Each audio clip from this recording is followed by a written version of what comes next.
Welcome, everyone. I'm Lisa Esquivel-Long, editor of KPC Business Weekly, KPC Media's Greater Fort Wayne Business Weekly, and I'll be your moderator for today's webinar. This is the third in a new monthly series that we're bringing free to subscribers. The topic of today's webinar is HR law, defining the new normal in a post-pandemic workplace, with presentation by Barrett McNagny, attorneys at law. We want to hear from what you're concerned about. So during today's webinar, please ask your questions by going to the Q&A section that you'll find on the right-hand side of your screen. We'll go over your questions at the end of the presentation. The past year has presented a wide variety of challenges to HR professionals. If the dramatic shift in your workplace dynamic has left you confused or overwhelmed, you aren't alone. Luckily, experienced attorneys from Barrett McNagny are here to walk us through what the new normal looks like. Here with us today are Joseph Cohen and Rachel Steinhofer. Both are partners and labor and employment attorneys with Barrett McNagny. Welcome, Joseph and Rachel. Please tell us more. Well, thank you. My name is Joe Cohen. I'm a partner with Barrett McNagny. Been with Barrett for 25 years, specializing, or I guess focusing my practice in employment and labor law. I'll have Rachel will be joining me here in a few minutes, so I'll let her do the honors of introducing herself. But I also want to thank Greater Fort Wayne Business Weekly for the opportunity to speak this morning. The pandemic or the post-pandemic workplace is evolving daily. In fact, as you'll see as we go through the slides today and the presentations, that we actually made changes this morning at about 8:45 because of new announcements that were handed down from the governor last night and this morning. So this is about as up to date as we could be. But with that being said, please, as the days progress and the weeks progress through this time, things are going to change some more. So it's really important to keep on your toes and seek counsel and advice as necessary. Before we go looking into the future as to what the new normal is going to be like, or it actually helps to go look in the past a little bit and look to see how we got here. I would start with what we would call the, let's get to the page here. There we go. The first is the Coronavirus Response Act and Relief Supplemental Appropriations Act, which we have divided into two parts, okay? Because it's a fairly significant act. And this was the act that was signed by then President Trump in December of 2020. And what it did is it kind of extended some of the rules of law or the benefits to employers and to employees that were originally passed with the Families First Coronavirus Response Act back in April. But to kind of understand where we're going, like I said, we need to discuss and make sure we know where we have been. And essentially what the Coronavirus Response and Relief Supplemental Appropriations Act of 2021 did is it extended the Emergency Paid Sick Leave and Emergency Family Medical Leave Act. If you recall, back in April of 2020, that was passed into law approximately April 1st and allowed employees approximately 80 hours of emergency paid sick leave for about 5-6 different reasons and we'll get into those reasons in a moment, as well as Emergency Family Medical Leave Act for one specific reason. If a child was home from school because the school was canceled because of COVID-19, or the daycare center was closed because of COVID-19. All those were set to expire on December 31st, 2020. And in fact, this act, what this did, it didn't actually require the employers to continue it, but it said that employers starting on January 1st, 2021 could voluntarily opt in to these additional benefits that were provided to their employees if they wanted to. Again, this is back in December. This is not today, but anyway, at that point, at the end of December 31st, 2020, beginning in the new year, those 6 reasons, for example, if you're quarantined, seeking medical treatment, seeking a medical diagnosis, told to quarantine either from the government or from your medical provider, you would get these 80 hours. What that was required up until December 31st, 2020, starting on January 1, 2021, it was no longer required, but the employer could opt in voluntarily, okay? If the employee had not used their 80 hours as of December 31st, 2020, those hours would have been forfeited. In addition, this act, as the slide says, the second bullet point, it talked about the employer payroll tax credit reimbursement. As you recall, back in April, about a year ago, the act indicated that the employer would get a dollar for dollar tax credit for any paid time off from the Coronavirus Response Act, which would be those 5 reasons that we discussed, and we'll go into more detail in a little bit, as well as the Emergency Paid Family Medical Leave Act. Those were set to expire as well on December 31st, 2020, but they were extended until March 31st, 2021, if the employer voluntarily opted in to provide emergency paid sick leave or emergency family medical leave to its employers through March 31st, 2021. And now remember, this is all voluntary. It's not required of the employer, but if they wanted to get the tax credit, they have to offer the benefit to the employee. And then continuing on, they also extended the employee responsibility regarding reimbursement of federal employment taxes. Initially, back in the fall of 2020, if you recall, the government passed a plan in which the employee would not have to pay their portion of their employment taxes and would to help with income, but they would eventually have to pay it back to the government. And that initially that was going to be due April 30th of 2021. That deadline got pushed back to December 31st, 2021. So if the employee took the opportunity to not have to pay their federal employment taxes, they would have until December 31st, 2021 to reimburse the government for those additional sums. Most clients of ours, at least, didn't have many employees that took that option, because at the end of the day, you still had to pay the money back.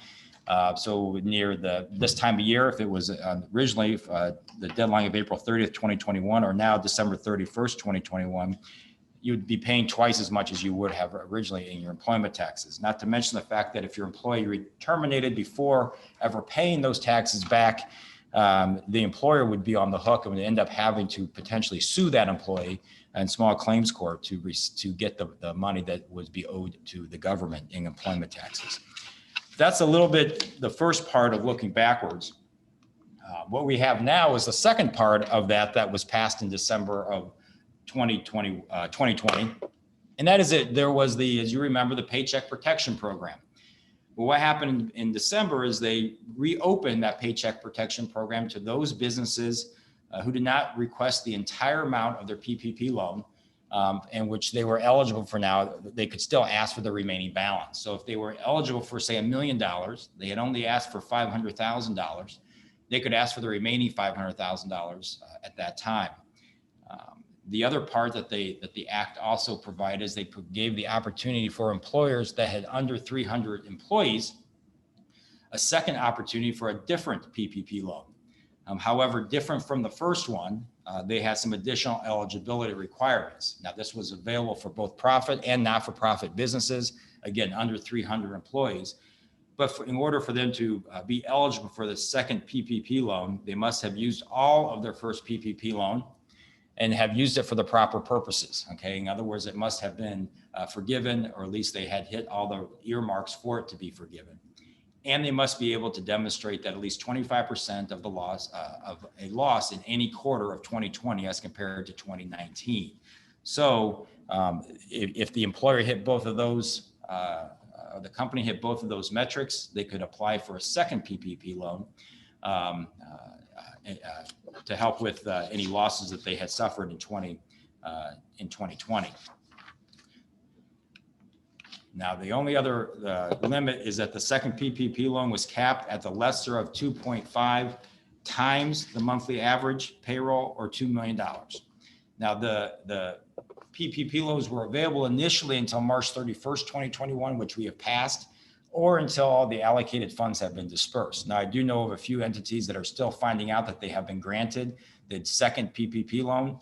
I don't know the exact amount that are still available at this point, but if you haven't accessed a second PPP loan and you have under 300 employees, you received the first PPP loan and you hit all the metrics and it was forgiven, if you will, and that you can demonstrate a 25% loss in a quarter in 2020 as compared to 2019, which most businesses can. Certainly, I would look into obtaining a second PPP loan if that's something you have interest in doing. So moving forward a little bit to March 11th, 2021 is when current President Biden passed what he called the American Rescue Plan Act of 2021. And essentially this was like the slide says, was signed into law on March 11th, 2021. And this was a huge economic bill, about $1.9 trillion. And this was designed primarily to provide relief to workers and employers affected by the COVID-19 pandemic. It was a little bit different than the prior acts that we talked about, as it was more geared, like we said, to giving money to the workers and to employers to help them deal with the pandemic, vaccinations, so on and so forth. So the first thing, remember, we talked about the tax credit extension. The tax credit extension was the ability for the employer to get a dollar for dollar credit for the payments that they made to an employee for taking either emergency FMLA or emergency paid sick leave that we discussed back in the act that was that they voluntarily opted in from December 31st, 2021 act or 2020 act. Okay. So if they did voluntarily extend emergency paid sick leave, they being the employer, or they voluntarily extended the emergency FMLA, the employer could still obtain tax credits through September 30th, 2021.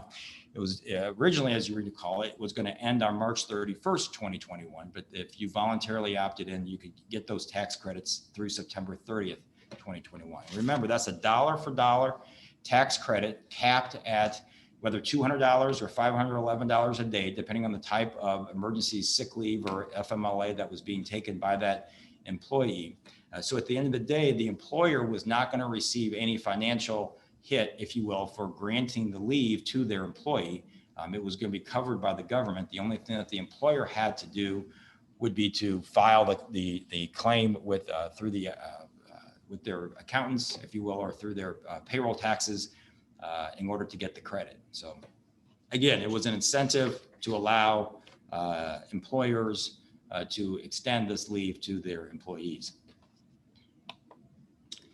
The act that was passed with Biden in March also included 3 additional qualifying circumstances for which you could receive those tax credits. As you recall, we talked earlier that back in April of 2020, and then it was voluntarily, or was extended voluntarily to those employees back on January 1, 2021, the 6 original reasons why you could have emergency paid sick leave. Well, the Biden administration added 3 more reasons. Okay, those reasons, again, on your slide, if the employee misses work to receive a COVID-19 immunization.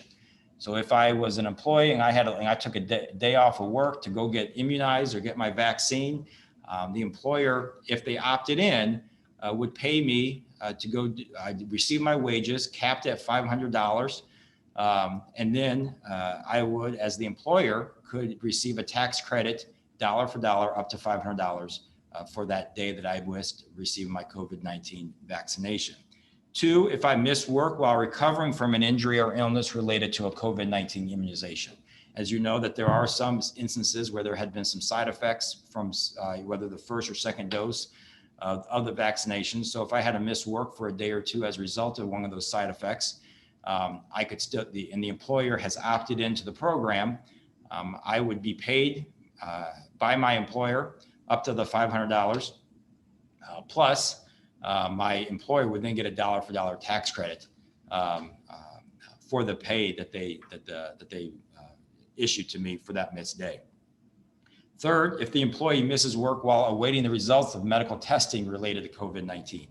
And I'll get into the other 5 reasons in a second, but this was kind of an offshoot that if I have symptoms and I would go seek a diagnosis, many times it would take 2 or 3 days to get results back from a COVID-19 test. So if I went to see my doctor on a Monday, the doctor issued the test, to me on Monday, I may not get my results until Wednesday or Thursday. Well, under the original act, it was some confusion as to whether I would be paid for the time that I missed work while I was waiting for my test results. I would certainly be paid while I was seeking the diagnosis and treating with my provider, but would I be paid for the time that I was waiting for my test results? Congress or the Biden administration attempted to clear that up by saying, yes, you would, if your employer opted into the program. And as a result, I would be paid the $511, capped at $511 a day for that, the time I missed while I was awaiting the results of my medical testing for COVID-19. But the employer would receive a dollar for dollar credit for that same amount that I was paid. Now, granted, these three reasons were in addition to the previous 6 that went into effect on April 1st, 2020 or 2020. Those original ones were reasons were: 1, if you were subject to a quarantine or isolation order from a federal, state, or local government. Okay, so this would be similar to if the Indiana State Department of Health or the Allen County Department of Health issued me a note saying you've been contact traced because you've been exposed to someone who has tested positive and you are ordered to stay, or you should be staying in quarantine. That would be reason number 1 that I could use my emergency paid sick leave, my 80 hours, if you will. Currently, I can still do that if my employer voluntarily opts into the program. Otherwise, I wouldn't get paid leave. I'd have to use my own vacation time or whatnot. Second reason would be the employee was advised by their provider to self-quarantine. Third, I'm experiencing symptoms of COVID-19 and seeking a diagnosis. 4, I'm caring for an individual who has COVID-19. Or 5, I'm caring for a child who is home from school or daycare, which has been closed because of COVID-19. And the sixth reason is if there's something new from the Department of Health and Human Services, which there has not been. So technically there's 8 reasons now that an individual can get emergency paid sick leave. They're 80 hours if you as the employer opts into the program. And those 80 hours then would be reimbursed or be paid by the employer, and then would be reimbursed dollar for dollar tax credit by the federal government.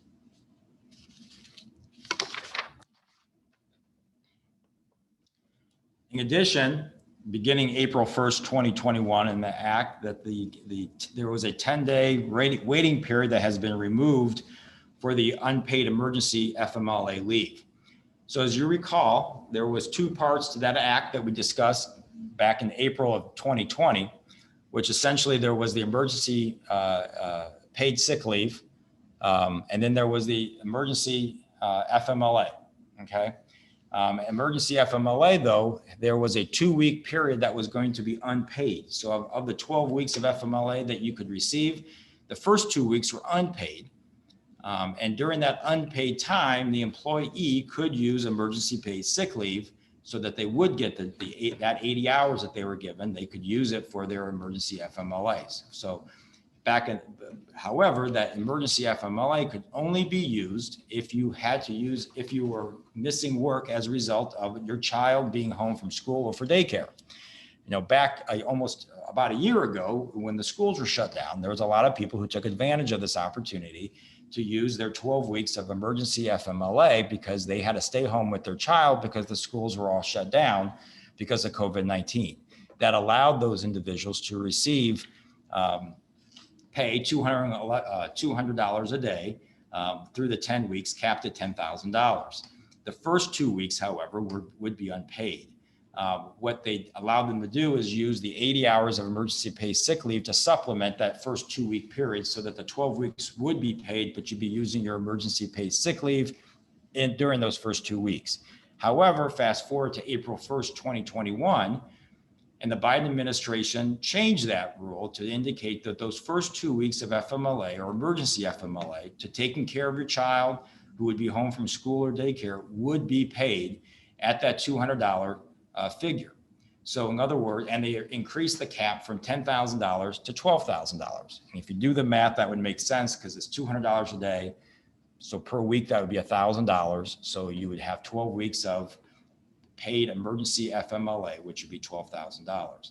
So it allowed that employee to use their emergency FMLA all 12 weeks at $1,000 a week and not have to use their emergency paid sick leave, the 80 hours that they were receiving. So they could technically get up to 14 weeks of emergency paid FMLA and then 2 more weeks of the emergency paid sick leave for a total of 14 weeks. Now, granted, we go through this whole slide. This is only if the employer voluntarily opts in to that program. You do not, as the employer, would not have to voluntarily opt in. And in fact, in many cases, employers have decided to only opt into the emergency paid sick leave portion of the plan and not opt into the emergency FMLA portion of the plan, because that's a little bit more complicated and harder to administer. So if the employer does opt in, though, this is what they'd have to offer. But keep in mind that they would also get the 12 weeks, during that 12 weeks of paid emergency FMLA, they would get the tax credit as well from the government. So at the end of the day, the employee would get the time off they would need, presumably to take care of their child who was home from school or daycare because of COVID-19. And the employer, though, would not have a financial loss because the money that they would pay to the employee for that leave would be reimbursed to them through a dollar for dollar payroll tax credit. And that is still the rule today through the end of September or mid-September 2021. So this kind of repeats what I just was kind of essentially talking about. So because an employer may voluntarily opt into the into extended emergency paid sick leave effective April 2021, an employee's unused 10 days of emergency paid sick leave terminates on March 31st, 2021, and an additional 10 days may be granted to the employee through September 30th, 2021. Okay. Now, we were just talking about the extended or emergency FMLA. So we're going to switch gears a little bit and now talk about that emergency paid sick leave. As you recall, if that employee back in April of 2020 received 80 hours of emergency paid sick leave, beginning on January 1st, 2021, the employer could voluntarily opt into that program because the mandatory requirement ended on December 31st of 2020. So if I, as the employee, had not used my 80 hours or my 10 days, if you will, of emergency paid sick leave, by December 31st, 2021, I lost it. It was done because I never used it, especially if my employer did not opt into the program starting on January 1st. If my employer did opt into the program on January 1st, 2021, I still would have my 80 hours because I never used it. If I had used it all and the employer continued to opt into the program, I did not get a new 80 hours at that point in time.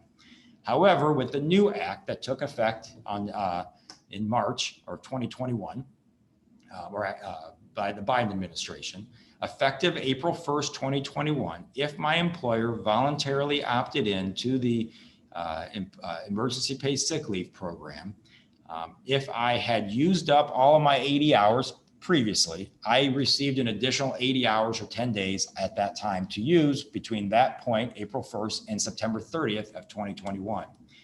If I had not used any of my 80 hours, or I had only used a portion of those 80 hours during the previous almost year, I would lose or I would forfeit the hours that I had, and I would be granted either a new 80 hours or at least the difference between what I had received at that point in time to use between April 1st, 2021 and September 30th, 2021. At the end of the day, the purpose was that I don't get 20 days of emergency paid sick leave in my bucket. I can only get a max of 10 days in my emergency paid sick leave bucket. And the way the act worked is it would be replenished up to a maximum of 10 days to kind of simplify it as much as possible. So that, but again, I can't emphasize enough, this is only if the employer voluntarily opted in. Quite honestly, the emergency paid sick leave portion, which is the original, what I'll call the 5 reasons plus the 3 additional reasons for vaccinations, side effects of vaccinations, and waiting for test results from COVID-19, that's what we're talking about, 80 hours for those specific reasons. If the employer opted in, and at this point, most employers have opted in to that portion of the plan, like I said, while most of them have not opted in to the emergency paid FMLA portion of the plan. All right. So another change, if you will, and we talked about this a little bit, is the emergency FMLA tax credit was again extended through September 30th, 2021 for the reasons that we've talked about.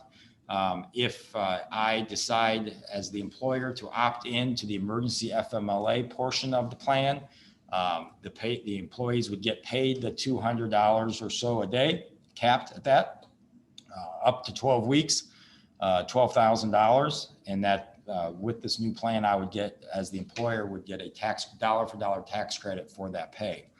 In addition, it was extended, the tax credit extension that we've talked about was also extended not just to the original 6 reasons from the April 2020 law, but also to the 3 new reasons that we discussed. Those 3 reasons being if I'm missing time and using my 80 hours to go get vaccinated, if I'm using my 80 hours because of a side effect from being vaccinated, or if I'm using those 80 hours because I'm waiting for my test results for COVID-19. Any of those 3 reasons, the employer would also get those employment tax credits that we've discussed, again, if they voluntarily opted into the program, and that would end in September 30th, 2021. The last part of slide 10 essentially goes into the fact that this act must include a non-discrimination rule to provide that no tax credit will be available if in the determination of the availability of paid leave, the employer discriminates against highly paid employees, thus compelling employers make the decision regarding paid leave in a uniform manner. It's pretty self-explanatory. We want to make sure that everyone is treated equally. So if you're not treating them all the same, based on full-time tenure, those type of things, you would lose that tax credit. So this is the next slide is the extended unemployment benefits. Okay, back when Biden passed his act in March, that took effect on April 1st. The act extended 3 federal unemployment insurance benefits that were first created by the CARES Act that was passed approximately in the summer of 2020 last year. However, this is where things started to change as of last night. And in fact, those 3 federal unemployment insurance benefits that were extended by the act were then the states all have the opportunity to either opt in or to opt out.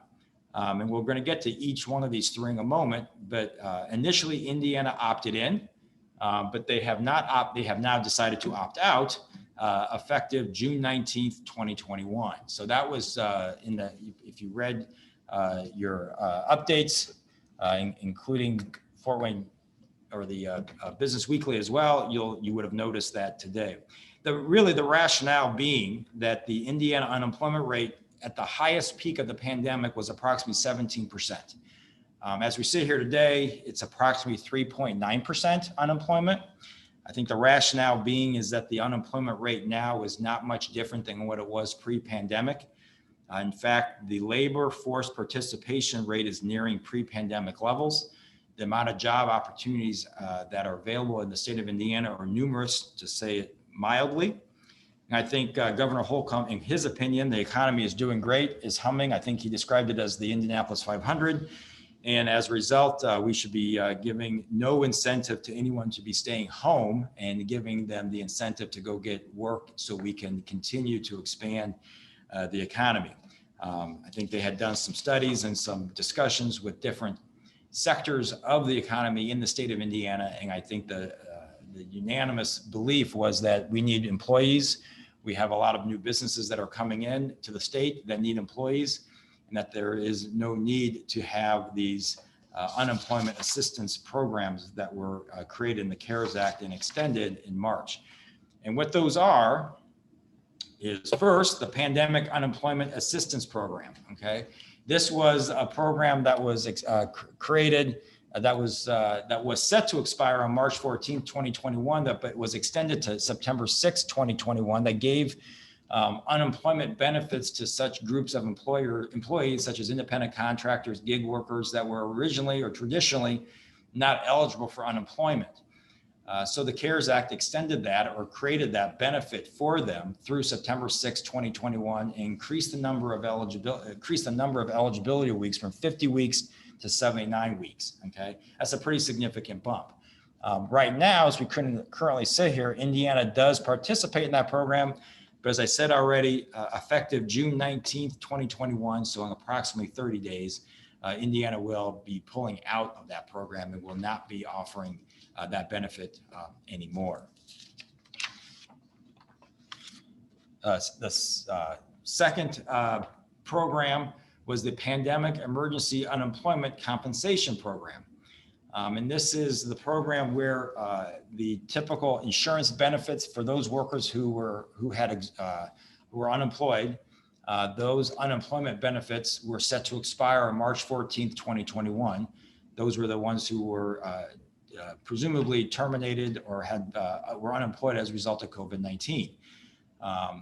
This was set to expire on March 14th, 2021, but Biden's act extended those benefits through September 6th, I should say, 2021, and the eligibility weeks were increased from 24 weeks to 53 weeks. However, as was publicized last night and this morning, and we discussed, Governor Holcomb has decided to pull out of that program as a state. Starting on June 19th, 21, those benefits will be ending if they're past that 24-week period. At least that's how it's being interpreted as we sit here today. So those benefits are not going to be extended through September 6th, 2021 anymore, with the thought process being that there's enough open help wanted signs, if you will, that there is no need to be giving that additional benefit. Next, what we call the supplement to the weekly unemployment benefit in the amount of $300 per week, which was authorized by the Federal Pandemic Unemployment Compensation Program, was set to expire on March 14th, 2021. This is the one that probably got the most public publicity, and this is the additional $300 check that the federal government would kick in to the state unemployment compensation fund for each individual that was receiving unemployment. That was set to expire on March 14th, 2021, but the act extended that to September 6th, 2021. So if you were unemployed, you would be receiving an additional $300 from the Federal Pandemic Unemployment Compensation Program through September 6th, 2021. As you can imagine now, based on Governor Holcomb's announcement, Indiana is pulling out of that program as well. So effective June 19th, 2021, there will no longer be an additional $300 being kicked in by the federal government. Indiana is not accepting those funds with the hope that that'll give greater incentive to those who are not working, the ability to, or the need to go get employment for those that are where there are openings. Currently, I think there's about 14 states who are doing the same boat as Indiana, where they're moving towards not being a participant in these programs as a result of the great need for workers in the workforce. So, with that kind of takes me to the end of my section, and I will turn this over to Rachel. Obviously, I will be here for questions at the conclusion of her program. All right, thank you.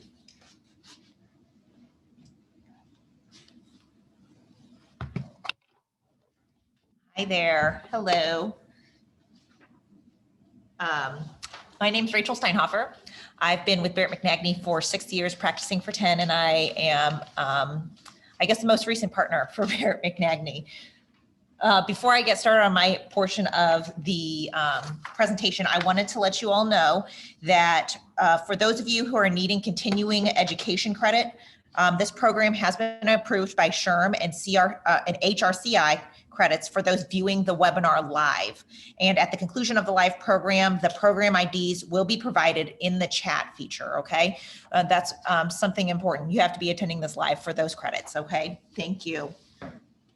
So I'm gonna go ahead and continue with a little bit more of the legislative update that Joe had been discussing. Now, the American Rescue Plan Act also addressed the employee retention credit. That was originally enacted under the CARES Act that was enacted last summer, and it allowed the employees to claim fully refundable payroll taxes for those who were paying qualified wages for employees that whose businesses were either partially or fully affected by COVID-19, or if they experienced a significant reduction in revenue.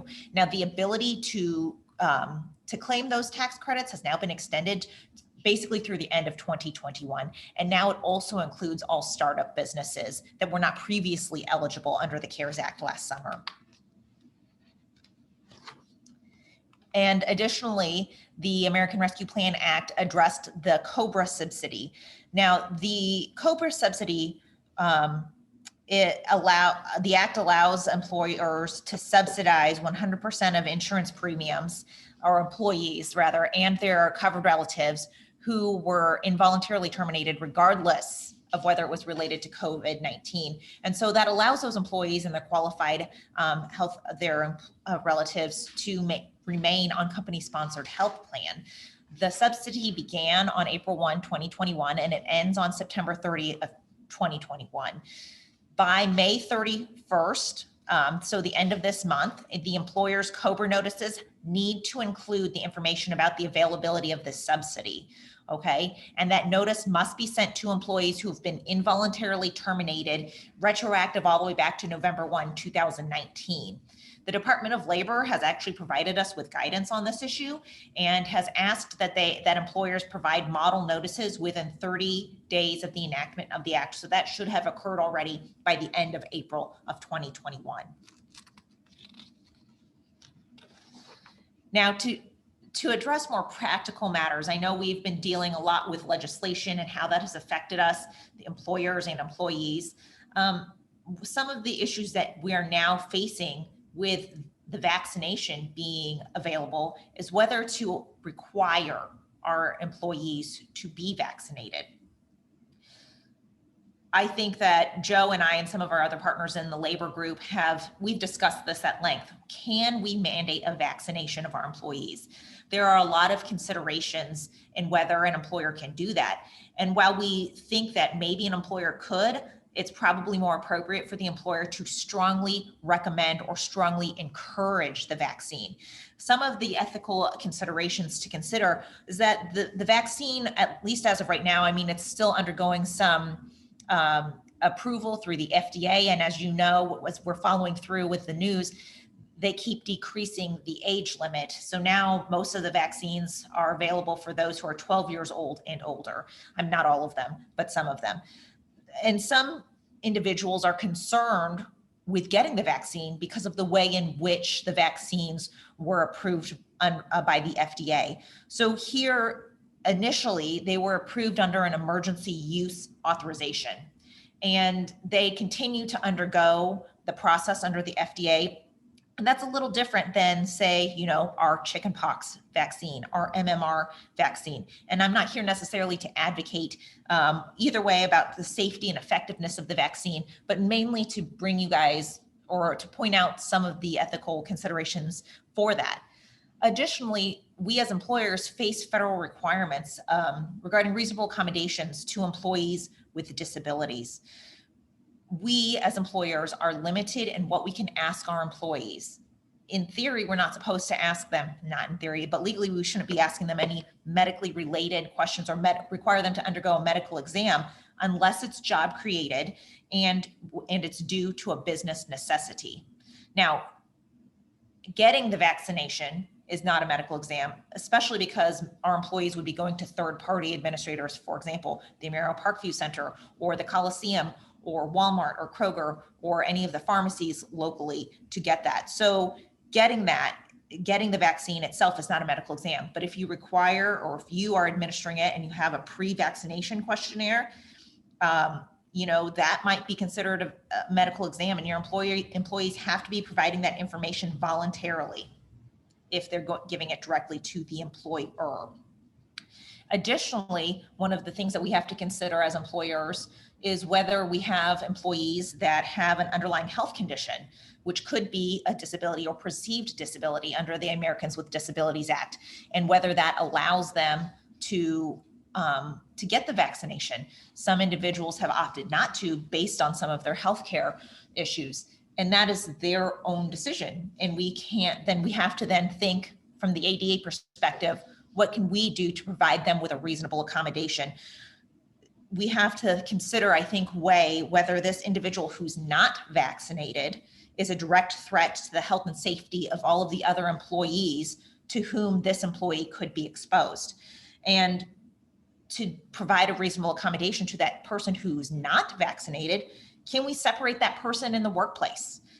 Whether that is by social distancing and or masks, or whether we can provide them with remote work, if that's an option. The Americans with Disabilities Act does, at least in the Seventh Circuit, an employer may be required to provide a leave of absence as a reasonable accommodation, so long as it's not an undue burden. Now, I will tell you in the Seventh Circuit that if an employer opts to give a leave of absence, if it's the only thing that can be provided as a reasonable accommodation, we as employers do not have to provide more than a 4-week leave of absence. Another consideration along the lines of the reasonable accommodations to employees with disabilities, when we get into their medical information, we have to be very cognizant of not intruding on their genetic information, because we cannot discriminate against genetic information under the genetic information. It's GINA, G-I-N-A, and I'm blanking on the N. I'm sorry, Joe. We use acronyms all the time in our work. So we're prohibited from discriminating against employees because of their genetic information. In addition to reasonable accommodations and disabilities, federal laws also require employers to provide reasonable accommodations to employees with sincerely held religious beliefs. That is far broader than the reasonable accommodations that employers are required to provide employees with disabilities. It is a broad exception. And in fact, all an employee has to do is essentially sign a document that says getting a vaccine it contradicts my sincerely held religious beliefs. That's sufficient.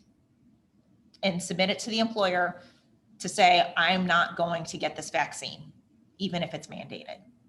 So with all of those considerations, is it possible to mandate the vaccine? Yes, but it's going to be very difficult considering all of the things, all of the accommodations employers have to do for their employees. We are still in our COVID world, obligated to quarantine at times.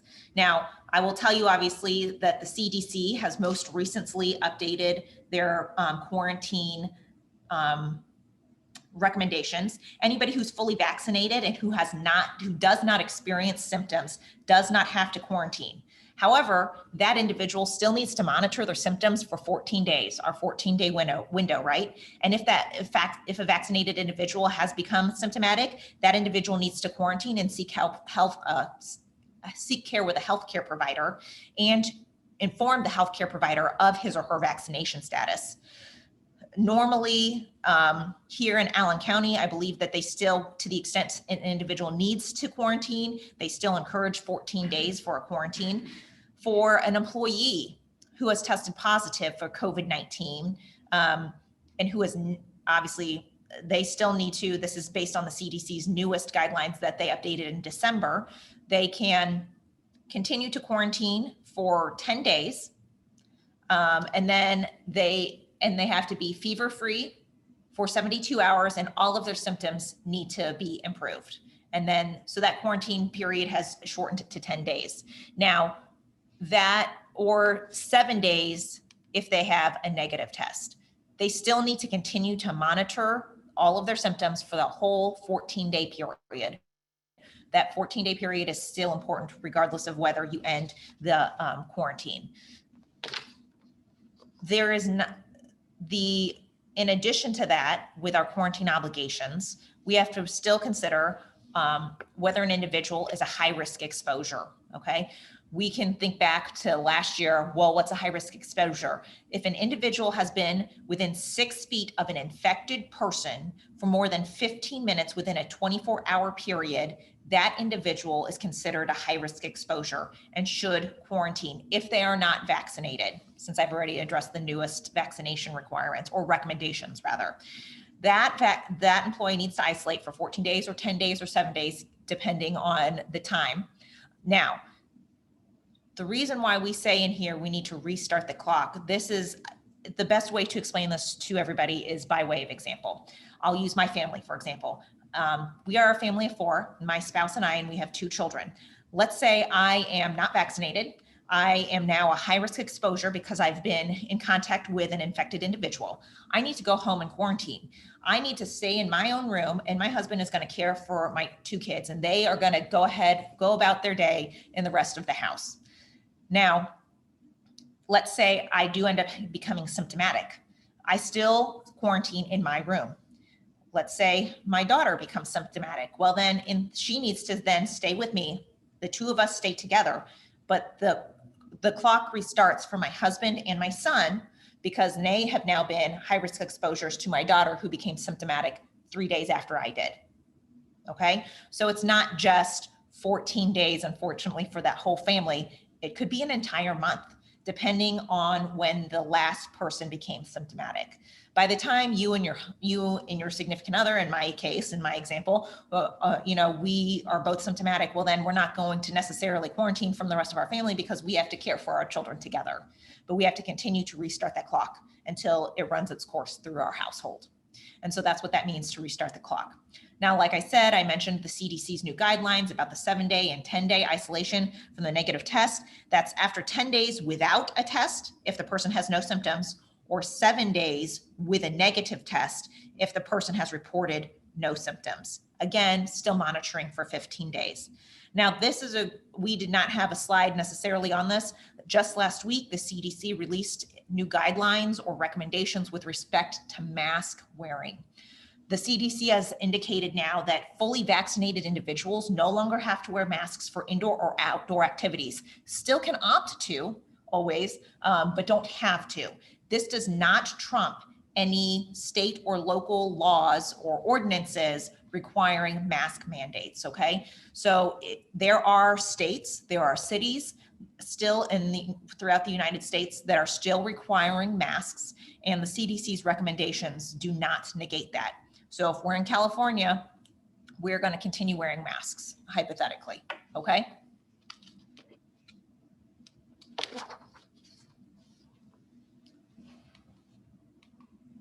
Another issue that employers often face now is the confidentiality of the COVID-19 test.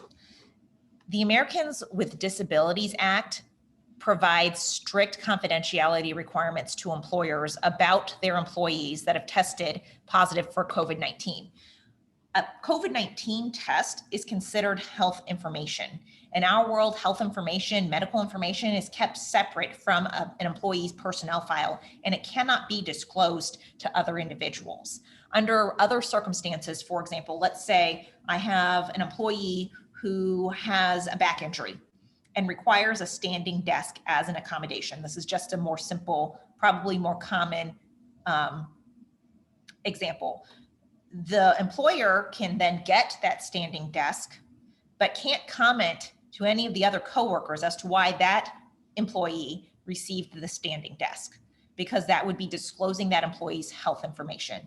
Now, if the employee himself or herself shares, oh, I got the standing desk because I have a back issue and I need to be able to sit or stand, that's the employer has not violated the Americans with Disabilities Act or any other type of federal law that prohibits the employer from sharing medical information. The employee voluntarily shared that with his or her coworkers. But that's very similar to what the employer can and cannot do with COVID-19. And this is important, particularly because of contact tracing. If we have an employee who has tested positive for COVID-19, we then have to identify all of the coworkers who are high-risk exposures, right? Within 6 feet of the infected individuals for 15 or more minutes in a 24-hour period. And so we ask that employee who's infected, with whom did you come in close contact in the 48 hours prior to your symptoms beginning. And those are the individuals who we contact and say, you are a high-risk exposure. If you are not vaccinated, and I'm altering this now, if you are not vaccinated, you need to go home and quarantine. The individual who was initially infected with the positive COVID-19 test, you cannot disclose their identity unless that employee has provided you with written, I say written, consent, preferably written, to share their identity. And I always encourage it in writing, because then you have it in your documentation to say, no, this employee gave us, the employer, permission to say, Jane Doe had a positive COVID-19 test, and we're gonna go ahead and let these 5 individuals with whom she works know that they need to go home and quarantine if they've not been fully vaccinated. And I know that that is difficult, because we have employees who will say, well, Jane hasn't been at work for 5 days. Where is she? What could have happened? You as the employer have to maintain that confidentiality, and the message to the coworkers has to be something very simple. Federal law prohibits us from disclosing employee health information. They can make their own assumptions. We cannot stop that. Employees obviously are always going to share with each other what they think is happening. We cannot stop that either, but we cannot share employee health information unless we have, in this situation, consent from the employee who has received that positive COVID-19 test. Now, I know Joe covered a lot about Emergency Family Medical Leave Act and emergency paid sick leave. I think this is a good reminder. Even though if you are an employer who did not opt into the emergency paid sick leave or the emergency FMLA leave that was initially enacted last April, the FMLA, the traditional or old FMLA as we call it here, still applies. COVID-19 is a serious health condition, and an employee may seek leave under the FMLA to care for himself or herself or a family member within the act for a serious health condition. And if you recall, FMLA is job protected leave, and an employee is eligible for up to 12 weeks of leave so long as they have been working. They've worked 1,250 hours in the preceding year, and they've been employed for 12 months with the company. And you, the employer, have 50 or more employees. So there's a lot to consider that. If you are required to follow FMLA, you are required to follow FMLA, and that's always an option. And FMLA leave, traditional FMLA leave, is unpaid.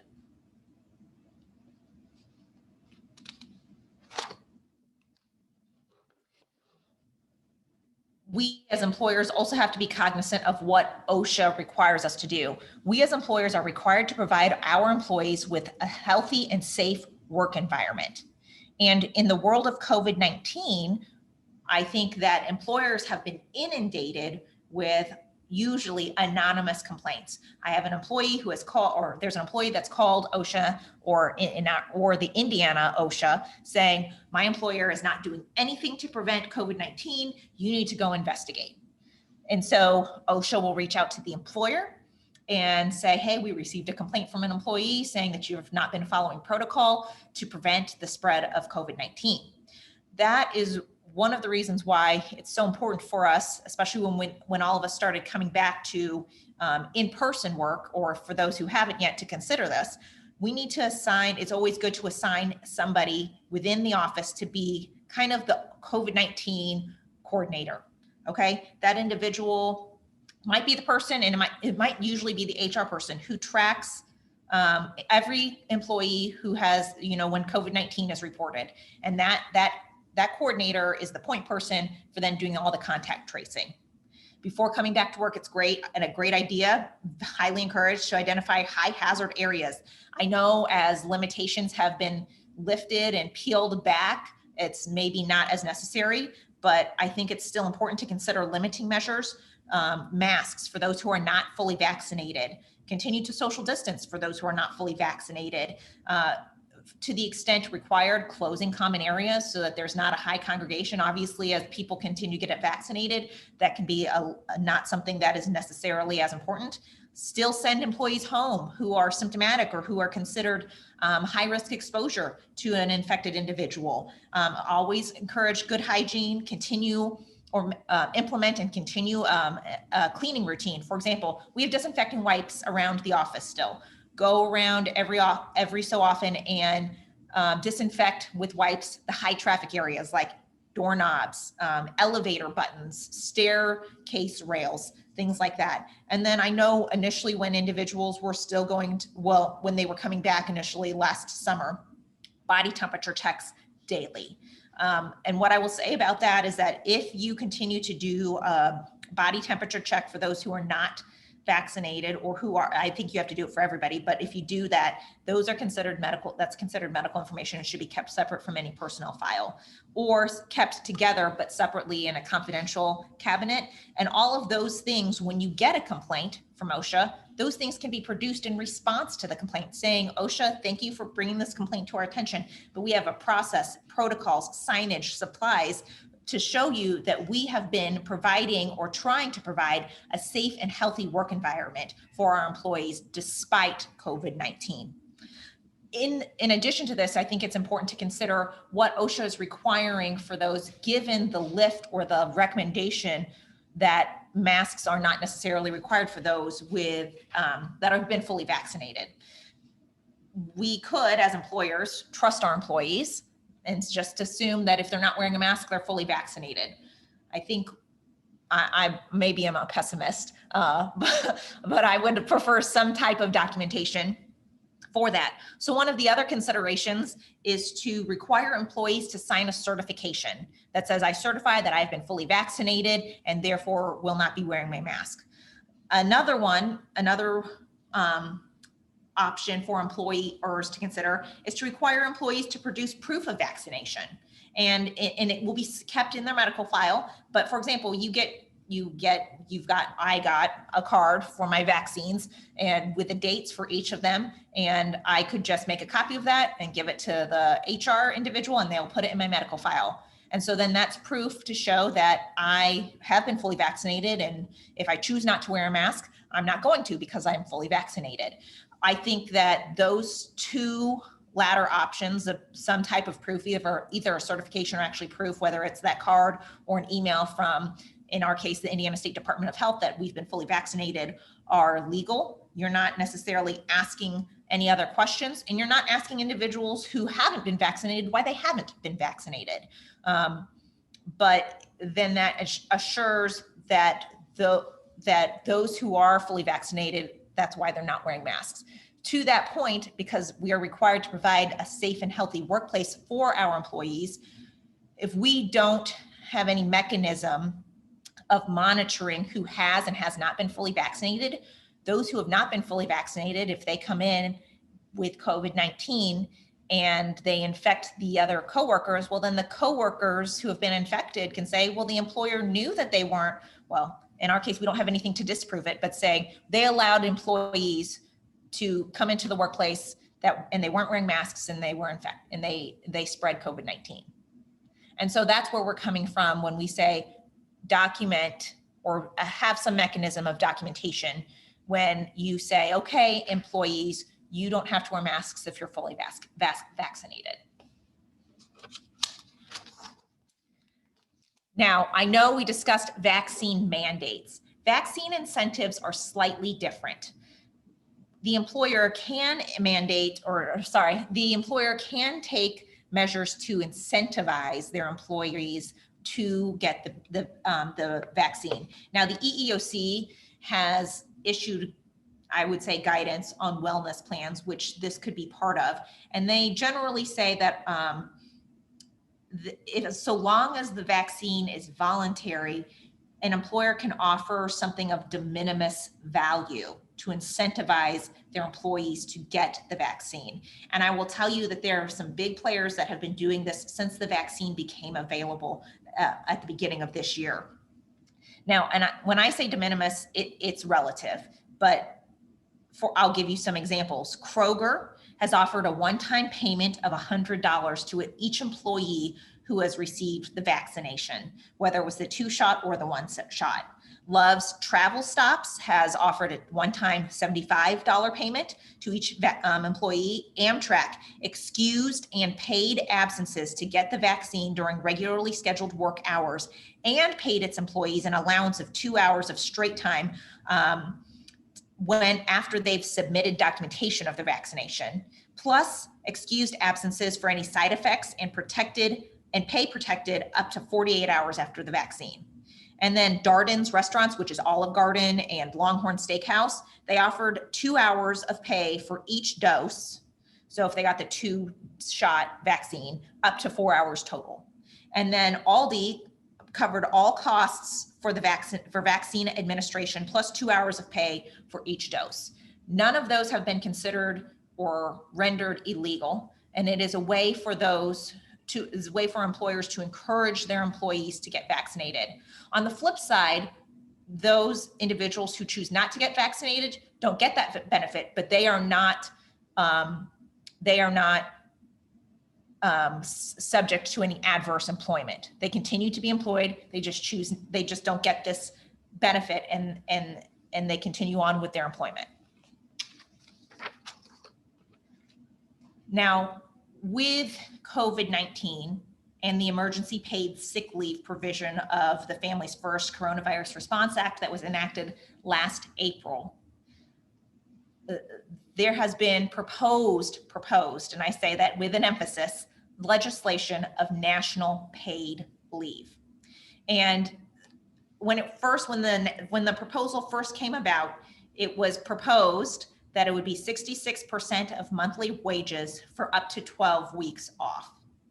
And as you can see, the National Paid Sick Leave Program is geared for taking off time for health conditions, pregnancies, childbirth, and to care for a family member or other reasons. I presume, because it is proposed, that it will very much mirror the reasons under the FMLA.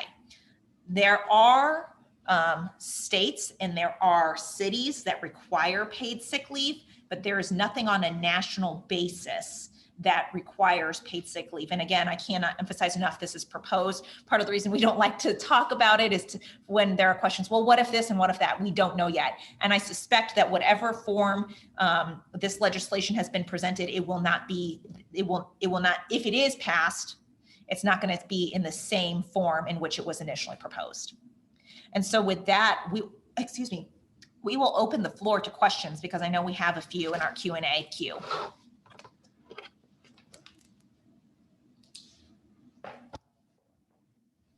Great, thank you for that informative, extremely up-to-date as to before we got here. And I'm sure even Joe, when you were off to the side there, you were probably still checking and making sure there weren't any new things coming through. So yeah, we do have some questions.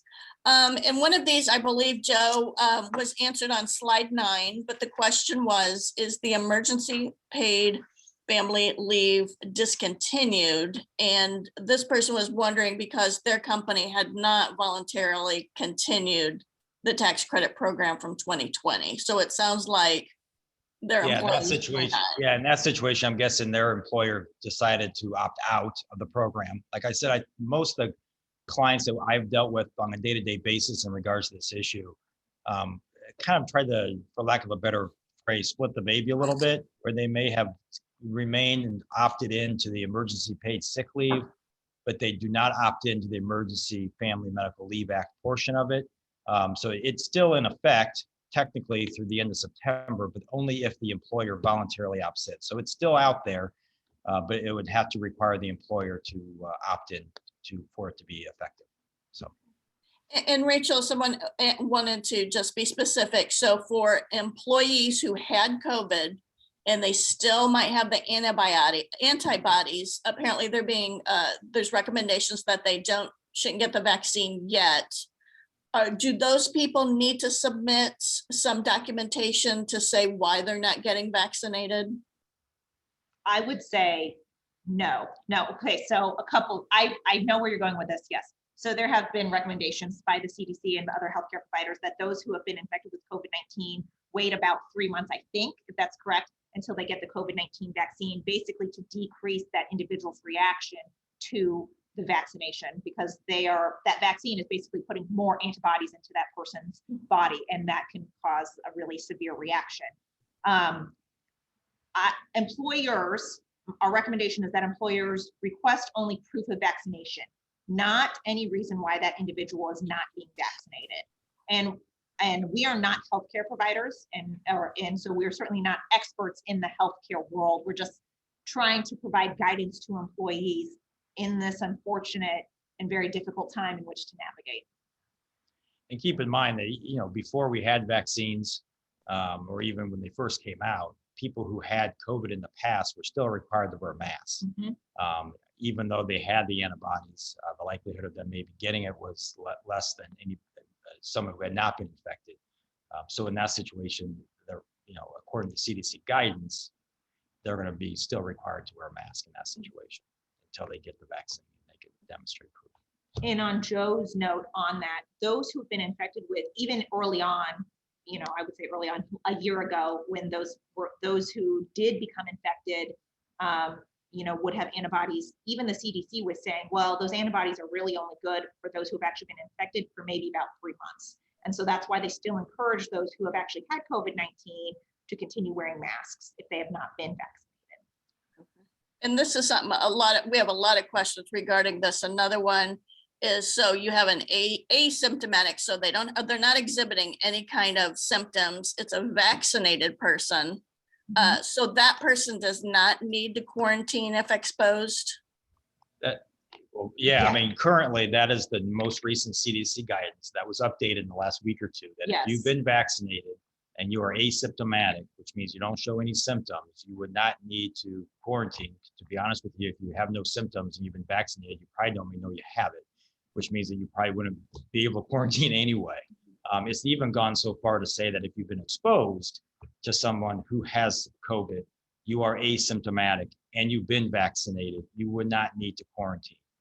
You just may need to, as Rachel said, just keep track of your symptoms, just keep track of how you are feeling. So if you do have some symptoms that develop over that 14-day period, you then may have to take some additional precautions. But it's one of the benefits of being vaccinated. I mean, that's what the CDC will say, is that if you become vaccinated, you won't have to do some of the quarantine requirements of someone who's unvaccinated.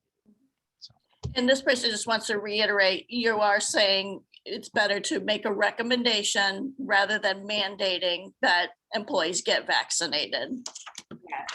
Yeah, absolutely. I think strongly encourage, you know, have the incentives, payments, you know, pay for their time off, whatever the case may be. But I would not say, as Rachel's always said, require it or mandate it.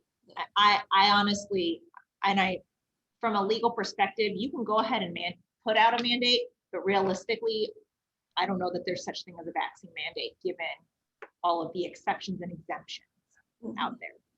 Okay. And I think, Rachel, you kind of touched on this. This person wanted to know, to better determine, you know, who wears a mask at work. Can an employer ask if the employee has been vaccinated? And you were talking about, again, it sounds like what you really need to avoid is getting into one person's information. You need to do something across the board, require certification, that kind of thing.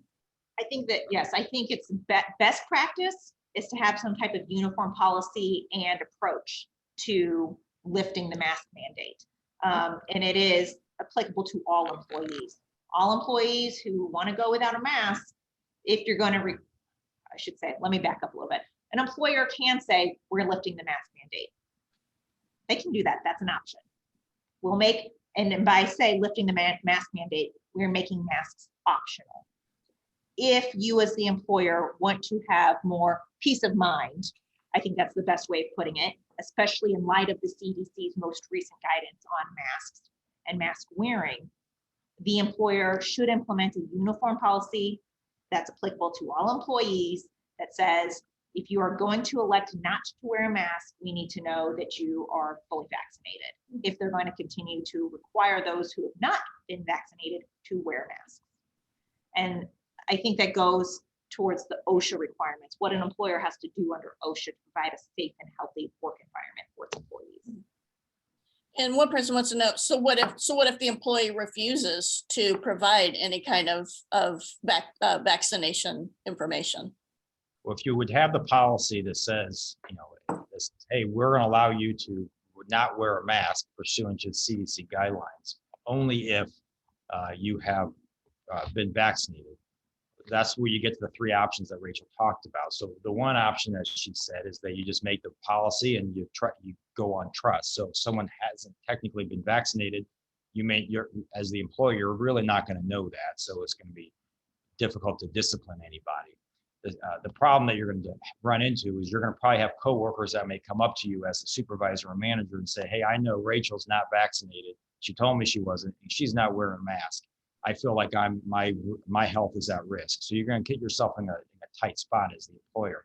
That's why we recommend options 2 and 3, which would be either the certification that you have each employee sign that says, I'm certifying that I have been vaccinated. You don't ask for proof, but they're just certifying that. That helps you as the employer with OSHA and the requirement to make sure you have a safe and healthy work environment. If someone then is lying to you on the certification and that comes and it's shown that they lied at some point, well, then you can certainly discipline and potentially up to including termination if you get to that point. Obviously that person could just wear a mask at that point. The third option would be you certify and you ask for proof, which would be the card that you receive when you get vaccinated, or you get an email, I think, from the Indiana State Department of Health that says that you are fully vaccinated and you can maintain it on your cell phone. So if someone is refusing to wear a mask in violation of the policy because they're not providing any proof that they've become vaccinated, they would be disciplined like anybody else for violating your company policy. It may not be termination, but it could be a verbal warning, it could be a written warning, and then it could lead up to termination. Now, is there a downside to that? Yeah, I mean, there are obvious downsides, but I think where we have come on the issue is that the greater likelihood of having an OSHA issue outweighs the impact of maybe someone claiming that they were wrongfully disciplined because they refused to wear a mask and refused to provide documentation of whether they were vaccinated or not. Not to mention the fact that, considering we are still in maybe the ending time of a pandemic, but we're still in a pandemic. And I think at the end of the day, if you were in front of the EEOC, if you're in front of the Department of Labor or in a court, your obligations under OSHA and to all your other employees in a pandemic are going to outweigh an individual's belief that they should not be required to wear a mask in their place of employment. It's not but that's the rationale. So. Mm-hmm. We just got a new question. What about businesses that deal with the retail public with respect to customers are coming in? How sufficient, with regards to OSHA, safe work environment, et cetera, would signs saying masks are required unless you are fully vaccinated be required or okay? Or so that becomes a little bit more difficult because when you are in a business open to the public, you have to, there are, I will say, similar, but a different set of rules and laws that, and I'm going to call them public accommodations, that a public accommodation must follow. You can't just ask an individual, are you fully vaccinated? Is that why you're not wearing a mask? Okay, so either you require masks or you don't. And that is what I think is the best approach for a business who is open to the public. For example, Target. I'll say that because I go there often. They still have a sign when you walk in that says face coverings are required to enter this store. There's nothing wrong with that. That's their store policy. And if a person who does not want to wear a mask and wants to shop at Target, wants to go there, Target has every right, because it's their policy, to require masks to say, I'm sorry, sir or ma'am, you cannot enter without a mask. And again, dealing with OSHA, COVID, guidelines are, people are really concerned. So if we document who has been vaccinated and allow those who choose to continue to wear their masks, is that sufficient? Do we need to track those who have been vaccinated? Well, I think when you say track those who've been vaccinated, I think once you have, if you're going to have a policy that says, hey, you don't have to wear a mask only if you are vaccinated. Once they provided you either whether it's the certification, the card that says they've been vaccinated, or you're just going on trust, there would be no reason to track them at that point at all. But let's back up a little bit, because although the CDC guidelines are, if you've been fully vaccinated, you don't need to wear a mask, out in public or in a store, if you will. I mean, Indiana has no mask mandate anyway, other than the requirement that you socially distance. So in Indiana, as an employer, you don't have to require your employees to wear a mask at all. Okay, now, could you run afoul of OSHA? Potentially. But if you're following the governor's guidelines in his last executive order, and that was, you don't have to wear masks, but you have to socially distance. And if you can't socially distance, you should wear a mask. If you have a plan in place, protocols in regards to cleaning high touch areas still. If you are having people do health assessments, such as taking their temperature, if you will, before they come into work, or reporting if they have symptoms, or if they have symptoms not coming to work. If you have all those things in place, and you're not requiring your employees to wear a mask, you should be fine and should not be running afoul of OSHA at that point, because you're following the governor's directive of how to handle mask wearing in the workplace. So that's not, I don't want to make this too complicated. In Indiana, here at Barrett McNagny, we don't have to wear a mask, but we also all socially distance. And we have protocols and processes in place to keep things clean, so on and so forth. If you are an employer who decides that, hey, we don't want to wear a mask only if you've been vaccinated, because we have concerns of, whether it's our clientele or other employees, you can do that. But in order to make that distinction, you're going to have either trust all your employees will do, be honest with you, or you sign the certification, or you ask for proof. Okay. All right. Well, I don't think we have any other open questions. Would you like to talk a little bit about Barrett McNagny and a little bit about your backgrounds? Sure. Okay. I'm happy to go first. Go ahead. Okay. So I think, as I said in my introduction, I've been with Barrett McNagny for 6 years. I originally started practicing in Indianapolis, and then I moved up here to Fort Wayne in 2012, and was with a couple of other firms before I came here to Barrett. And I've been here since November 19, 2015. And I've been primarily focusing in labor and employment. I still do some litigation, what we call insurance defense, and I do a little bit of medical malpractice defense. And those two areas I originally started in when I first graduated from law school. So I do help out when needed, but primarily focusing on labor and employment right now. I will say Barrett McNagny is a full service firm. We have anywhere from trust and estates, family law, to business transactions, labor and employment, real estate. And I'm sure I'm forgetting employee benefits. If there is an area of law that we don't specialize in, we're always more than willing to refer individuals, even clients, to other firms either in town or elsewhere to get the legal help that they need. I don't know how much I can add to that. Like I said, when I introduced myself, obviously I've been here a little bit longer than Rachel. Hard to believe that it's been a quarter of a century. So, but it is what it is. But I think Barrett is unique that it's based entirely in Fort Wayne. We have close to 50 attorneys. And as Rachel said, we have attorneys that focus in essentially all areas of the law. We look, I think one of the things that we try to focus on more than anything is client service. We respect the client's time and the cost of legal fees. So we try to be as efficient and as professional as possible. We certainly understand that there's a lot of competition in the legal marketplace, whether that's in Fort Wayne or in the region. But I think we feel that the service that we provide and the opportunities that we've had across representing clients, not just in Indiana and Northeast Indiana, but around the country and around the world, really puts us in a unique position to be able to assist our clients in any matters, no matter how complicated, no matter how big or small. So I appreciate the opportunity, and both of us appreciate the opportunity to address everybody. And hopefully this has been helpful. And we're always willing to answer any other questions that may pop up later on today or during the week. So, okay. All right. Well, I hope that we've learned a lot today. I know I certainly have, and things are always changing, and hopefully we, walk away feeling more prepared to handle COVID era challenges.